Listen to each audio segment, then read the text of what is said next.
കേരളം ഈ കഴിഞ്ഞ ബജറ്റിൽ 2023 ധനമന്ത്രി നിർമ്മല സീതാരാമൻ അവതരിപ്പിച്ച 2024-25 ബജറ്റിൽ കേരളത്തിന് വേണ്ടി ഒരു 24,000 കോടിയുടെ പ്രത്യേക പാക്കേജ് ചോദിച്ചിരുന്നു. ഈ പാക്കേജ് ചോദിച്ചിരുന്നു എന്ന് മാത്രവുമല്ല, കടമെടുപ്പ് പരിധി 3% നിന്ന് കുറച്ച് ഉയർത്തണം, 0.5% എങ്കിലും ഉയർത്തണം എന്നും ആവശ്യപ്പെട്ടിരുന്നു. അപ്പോൾ എന്തുകൊണ്ടാണ് നമ്മുടെ ധനമന്ത്രി അങ്ങനെ ഒരു പരിധി ഉയർത്തണം എന്നാവശ്യപ്പെട്ടത്? അതിനൊരു കാരണമുണ്ട്.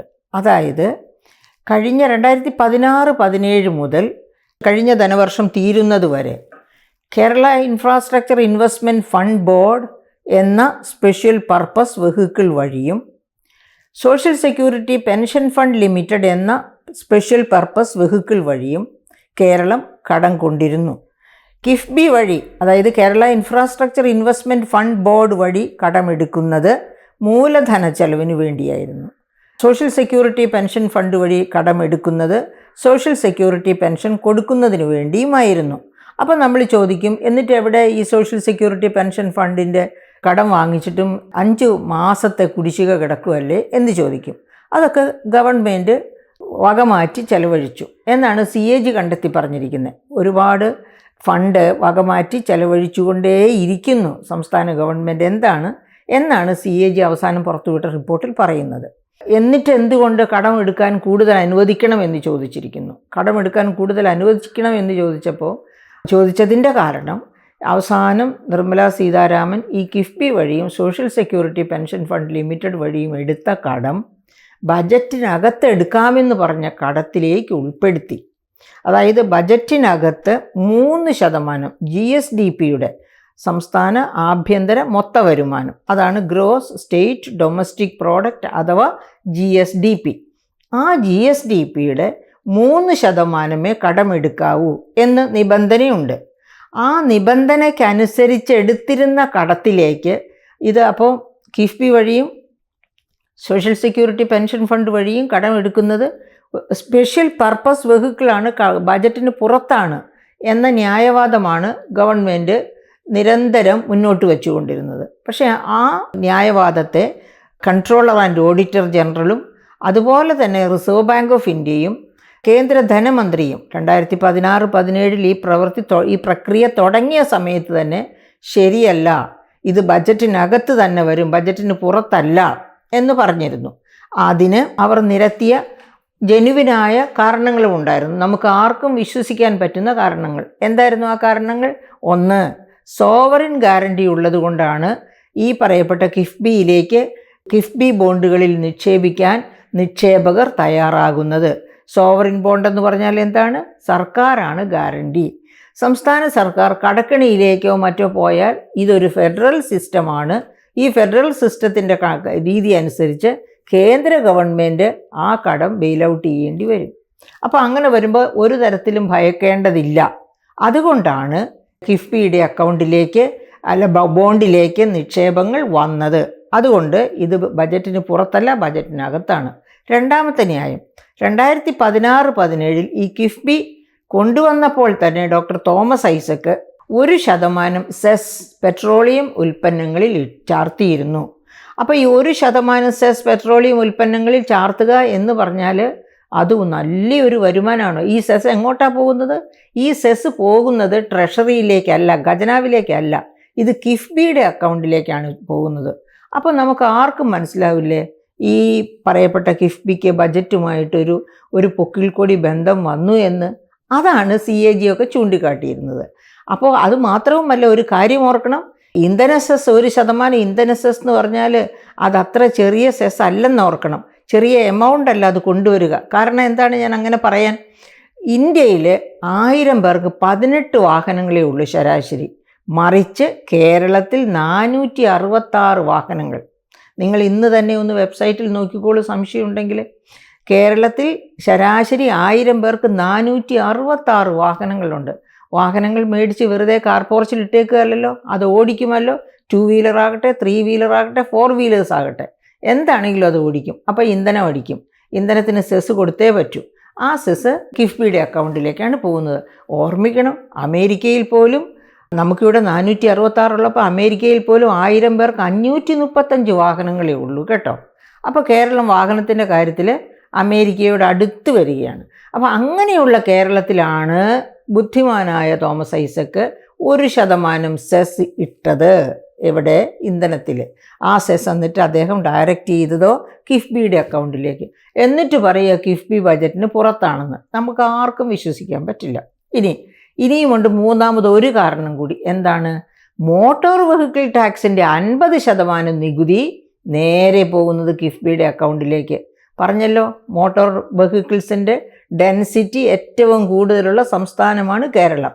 അങ്ങനെയുള്ള ഒരു സംസ്ഥാനത്തിൽ അതിൽ നിന്ന് വരുന്ന വരുമാനത്തിൻ്റെ 50% കിഫ്ബിയുടെ അക്കൗണ്ടിലേക്ക് പോവുക എന്ന് പറഞ്ഞാൽ ചെറിയ കാര്യമാണോ? അപ്പോൾ അതുകൊണ്ടും CAG പറഞ്ഞു, റിസർവ് ബാങ്ക് പറഞ്ഞു, നിർമ്മലാ സീതാരാമൻ പറഞ്ഞു, ഇത് തീർച്ചയായിട്ടും ബജറ്റിനകത്താണ്, പുറത്തല്ല. നമ്മളെല്ലാവരും അത് തന്നെ വിശ്വസിക്കുന്നു. കാരണം ലോജിക്ക് അതാണ് നമുക്ക് ചൂണ്ടിക്കാണിച്ച് തരുന്നത്. ഓക്കെ, അപ്പോൾ ആ കടം അത് ബജറ്റിന് പുറത്തല്ല, അകത്താണ് എന്ന് പറഞ്ഞ് നിർമ്മലാ സീതാരാമൻ എന്ത് ചെയ്തു? ഈ കിഫ്ബി വഴിയും സോഷ്യൽ സെക്യൂരിറ്റി പെൻഷൻ ഫണ്ട് വഴിയും എടുത്ത കടത്തെ വിഭജിച്ച് ഒരു ഭാഗം 2022-23 എടുക്കാമായിരുന്ന കടത്തിൻ്റെ കൂടെ ചേർത്തേനെ. പക്ഷേ അപ്പോഴേക്കും ആ കാലം കഴിഞ്ഞു പോയല്ലോ. 23-24, 24-25 ബജറ്റുകളിൽ നിന്ന് നമുക്ക് 3% വീതം കടമെടുക്കാനുള്ള ആ പരിധിക്കകത്തുനിന്ന് 5710 കോടി വീതം വെട്ടിച്ചുരുക്കി. അങ്ങനെ വന്നപ്പോൾ 3% പോലും കടമെടുക്കാൻ പറ്റാത്ത ഒരവസ്ഥയിലേക്ക് സത്യം പറഞ്ഞാൽ നമ്മുടെ ധനമന്ത്രി ശ്രീ ബാലഗോപാൽ ഞെരുങ്ങിപ്പോയി. ആ ഞെരുക്കം അത് കേരളത്തിൻ്റെ ഇപ്പോഴത്തെ ധനപ്രതിസന്ധി വെച്ച് വളരെ ഉണ്ടാക്കുന്ന ഒരു ഞെരുക്കമാണ്. അതായത് ഒരുപാട് കാര്യങ്ങൾക്ക് ചെലവ് ചെയ്യാൻ പണമില്ലാതെ വരുന്ന ഒരു ഞെരുക്കമാണ്. അത് കാരണം എന്താണ്? അങ്ങനെ പറയുമ്പോൾ നമ്മൾ ഓർക്കണം, ശമ്പളവും പെൻഷനും ഒക്കെ മുടങ്ങുന്ന അവസ്ഥയാണ് കടം എടുക്കാൻ പറ്റിയില്ലെങ്കിൽ. എന്താ കാര്യം? കേരളത്തിൽ വലിയ ദുർഘട സന്ധികളിൽ കടമെടുക്കുന്നതിൻ്റെ 82% വരെ റവന്യൂ ചെലവിന് മാറ്റിവെക്കുന്ന സംസ്ഥാനമാണ് കേരളം. അതായത് കടമെടുക്കുന്നത് എന്തിനാണ്? സാമ്പത്തിക ശാസ്ത്രം പഠിപ്പിക്കുന്നത് കടമെടുക്കുന്നത് മൂലധന ചെലവിന് മാത്രമായിരിക്കണമെന്നാണ്. അങ്ങനെ മൂലധന ചെലവിന് വേണ്ടി മാത്രം എടുക്കുന്ന കടമാണ് 82% വരെ റവന്യൂ ചെലവിന് മാറ്റിവെക്കേണ്ടി വരുന്നത്. എന്താണ് ഈ റവന്യൂ ചെലവെന്ന് പറഞ്ഞാൽ? ശമ്പളം, പെൻഷൻ, പലിശ, ഇതാണ് പ്രധാനപ്പെട്ട റവന്യൂ ചെലവ്.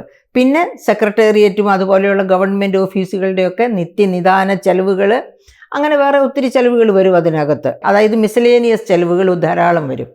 ഈ പറയപ്പെട്ട റവന്യൂ ചെലവ് അതിലെ മേജർ ചങ്ക്, അതായത് 80% പോകുന്നത് ശമ്പളം, പെൻഷൻ, പലിശ എന്നീ 3 വകുപ്പുകൾക്ക് വേണ്ടി മാത്രമാണ്. അതിന് പോലും തികയാതെ വരുമ്പോൾ, റവന്യൂ ചെലവിന് തികയാതെ വരുമ്പോൾ, മൂലധന ചെലവിന് എന്ന് പറഞ്ഞ് എടുക്കുന്ന കടത്തിൻ്റെ 82% വരെ ചില വർഷങ്ങളിൽ ഇതിനു വേണ്ടി മാറ്റേണ്ടി വരാറുണ്ട്. അപ്പോൾ എന്താ സംഭവിക്കുക? കടം എടുക്കുന്നു, പക്ഷേ മൂലധന നിക്ഷേപം ഉണ്ടാകുന്നില്ല. അപ്പോൾ നമ്മുടെ റോഡുകളൊക്കെ എങ്ങനെയാണ് കിടക്കുന്നത്? ട്രിവാൻഡ്രം മെട്രോ സിറ്റിയുടെ കാര്യം എങ്ങനെ ഇരിക്കുന്നു? അതുപോലെ തന്നെ മറ്റ് ഒരുപാട്, അതായത് എവിടെ നോക്കിയാൽ ഇൻഫ്രാസ്ട്രക്ചറിൻ്റെ ഏത് നോക്കിയാൽ, ഇപ്പോൾ വിഴിഞ്ഞം പോർട്ട് ഒരു ആദ്യ ഗഡു ശരിയായി, പക്ഷേ എന്നിട്ടും 5000 കോടിയോളം കേന്ദ്രത്തിൽ നിന്ന് കടം വാങ്ങിച്ചു. എന്തിനാണ്? വയബിലിറ്റി ഗ്യാപ്പ് ഫണ്ട് വേണം. അതുപോലെ തന്നെ അത് കേന്ദ്രം കൊടുക്കും. ബാക്കി ആവശ്യം സംസ്ഥാനം ചെലവഴിക്കേണ്ട പണത്തിന് വേണ്ടിയാണ് 5000 കോടിയോളം ചോദിച്ചത്. അതായത് അപ്രോച്ച് റോഡുകൾ ഒന്നും പൂർത്തിയായിട്ടില്ല. അപ്രോച്ച് റോഡുകൾ പൂർത്തിയായില്ലെങ്കിൽ എന്താ സംഭവിക്കുക? വിഴിഞ്ഞം പ്രോജക്റ്റ് കൊണ്ട് ഉണ്ടാകുമെന്ന് നാം സ്വപ്നം കാണുന്ന സാധ്യതകൾ മുഴുവനും മറ്റ് സംസ്ഥാനങ്ങൾ തട്ടിയെടുത്തുകൊണ്ട് പോകും. അതാണിപ്പോൾ സംഭവിക്കാൻ പോകുന്നത്. അപ്പോൾ അങ്ങനെ സംസ്ഥാന സർക്കാരിന് റവന്യൂ ചെലവ് ഒഴിച്ചിട്ട് മൂലധന ചെലവിന്, അതായത് വിഴിഞ്ഞം പ്രോജക്റ്റ് ആകട്ടെ ഏത് പ്രോജക്റ്റും ആകട്ടെ, അതിനൊന്നും വേണ്ടി ചെലവഴിക്കാൻ പണമില്ലാത്ത ഒരു ദുർഗതിയിലാണ് എത്തിപ്പെട്ടിരിക്കുന്നത്. അപ്പോൾ അതുകൊണ്ടാണ് കിഫ്ബി വഴിയെടുത്ത കടം 5710 കോടി വീതമാണ് കഴിഞ്ഞ വർഷത്തെ ബജറ്റിലെ ഈ വർഷത്തെ ബജറ്റിൽ നിന്നും വെട്ടിക്കുറയ്ക്കുന്നത്. ബജറ്റിൽ നിന്നല്ല വെട്ടിക്കുറയ്ക്കുന്നത്, ബജറ്റ് അനുസരിച്ച് കേരളത്തിന് എടുക്കാവുന്ന 3% കടം, ആ കടത്തിൻ്റെ അകത്തു നിന്നാണ് ഇത്രയും 5710 കോടിയോളം വെട്ടിച്ചുരുക്കുക. അതുകൊണ്ട് ഞെരുങ്ങിയ ശ്രീ ബാലഗോപാലാണ് ആവശ്യപ്പെടുന്നത് ഞങ്ങൾക്ക് ഒരു 0.5% കൂടി കടമെടുക്കാൻ സമ്മതിക്കണമെന്ന്. അത് നിർമ്മലാ സീതാരാമൻ സമ്മതിക്കുന്നില്ല. അവർ പറയുന്നു ഞങ്ങൾ സംസ്ഥാനങ്ങളെ തമ്മിൽ വേർതിരിച്ച് കാണുന്നു എന്ന് പറയുന്നത് ശരിയല്ല. പക്ഷേ അങ്ങനെ നിർമ്മല സീതാരാമൻ പറയുമ്പോൾ നമ്മൾ ഓർക്കണം, ഈ ബജറ്റിനെ പറ്റി പൊതുവെയുള്ള ഒരു വിമർശനം. എന്താണ് ആ വിമർശനം? ഈ ബജറ്റ് ഫോക്കസ് ചെയ്യുന്നത് വാരിക്കോരി കൊടുത്തത് ആന്ധ്രാപ്രദേശിനും ബീഹാറിനുമാണ്. കാരണം ആ രണ്ട് മുഖ്യമന്ത്രിമാരാണ് BJP ഗവൺമെൻറ്റിന് താങ്ങായി നിന്ന് ഇപ്പോൾ BJP ഗവൺമെൻറ് ഫോം ചെയ്യാൻ തന്നെ സഹായിച്ചത്. അത് കഴിഞ്ഞാൽ, അതായത് സത്യത്തിൽ എംപ്ലോയ്മെൻറ്റ്, തൊഴിലില്ലായ്മ രൂക്ഷമാണ്. 82.9% തൊഴിലില്ലായ്മ എന്നാണ് ഇൻ്റർനാഷണൽ ലേബർ ഓർഗനൈസേഷൻ പറഞ്ഞത്. മറ്റെല്ലാ ഏജൻസികളും പറഞ്ഞത് വളരെ ഗൗരവതരമായ രീതിയിൽ തൊഴിലില്ലായ്മ വ്യാപകമായിരിക്കുന്നു, ഗുരുതരമായി വർദ്ധിച്ചിരിക്കുന്നു എന്നാണ് പറഞ്ഞത്. തൊഴിലില്ലായ്മ വർദ്ധിക്കുന്നു എന്ന് വെച്ചാൽ വരുമാനമില്ല കുടുംബങ്ങളിലേക്ക് എന്നർത്ഥം. ആ സാഹചര്യത്തിലാണ് വലിയ പണപ്പെരുപ്പം ഏതിലാണ് പണപ്പെരുപ്പം കൂടിയിരിക്കുന്നത്? ഭക്ഷ്യവിലക്കയറ്റമാണ് 8.73% എത്തി നിൽക്കുന്നത്. അതായത് തൊഴിലില്ല, കൂലിയില്ല, ഭക്ഷണം കഴിക്കണമെങ്കിൽ അങ്ങേയറ്റം വിലക്കയറ്റവും.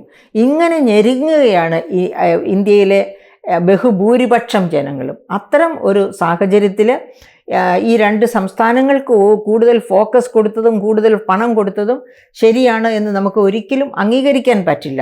എന്നിട്ട് നിർമ്മല സീതാരാമൻ തന്നെ, നമ്മുടെ ധനമന്ത്രി തന്നെ പറയുന്നു, ഈ സംസ്ഥാനത്തിൻ്റെ കടം 3% ഒതുക്കിയിരിക്കുന്നത് ഫിനാൻസ് കമ്മീഷൻ്റെ നിർദ്ദേശമനുസരിച്ചാണ്.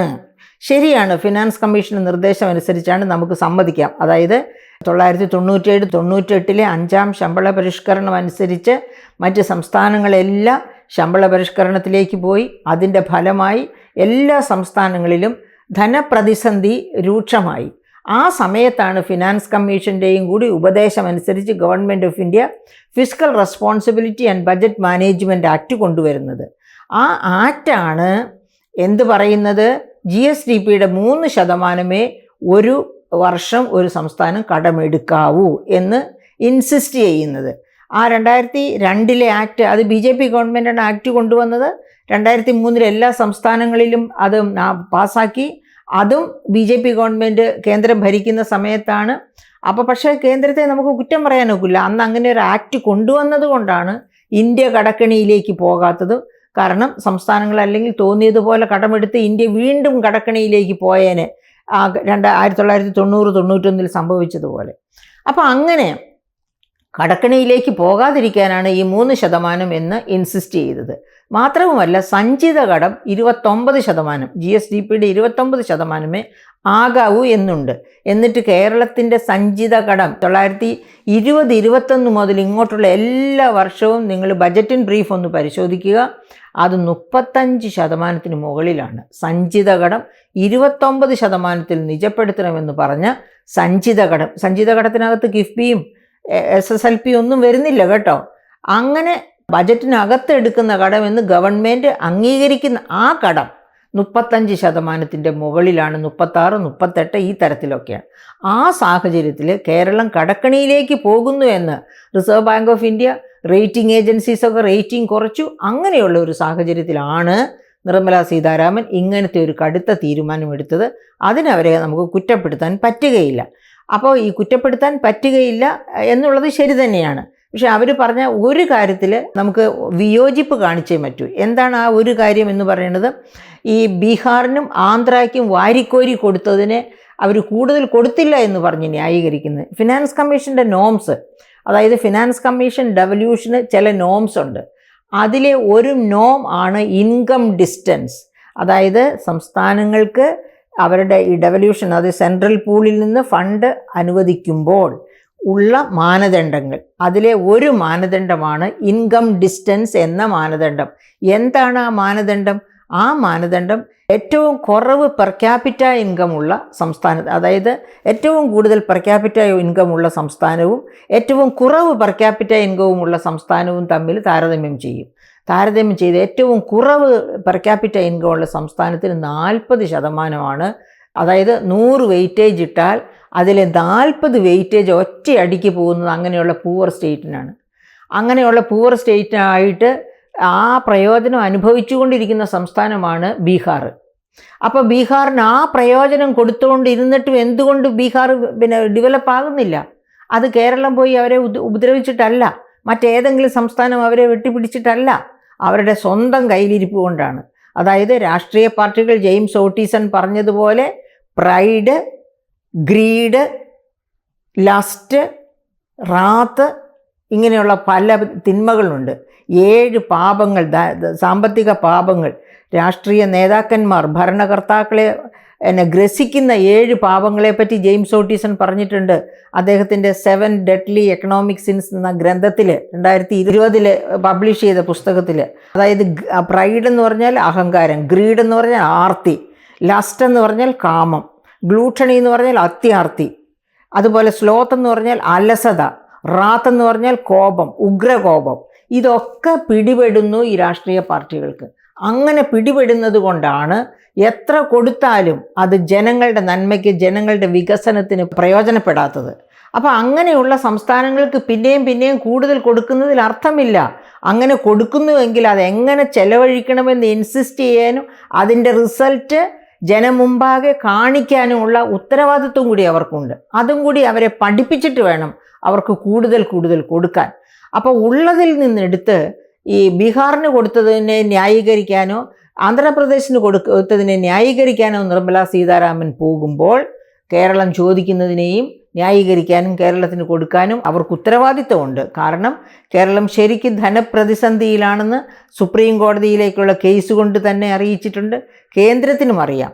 അപ്പം കൈ അയച്ച സഹായം സംസ്ഥാന സർക്കാരിന് കൊടുക്കേണ്ടതാണ്. അത് കൊടുത്തില്ലെങ്കിൽ അതിന് യുക്തിസഹമല്ലാത്ത ഇത്തരം കളികൾ കൊണ്ട് പരിഹാരം തേടുന്നത് ഒരിക്കലും അംഗീകരിച്ചു കൊടുക്കാൻ പറ്റുന്നതല്ല.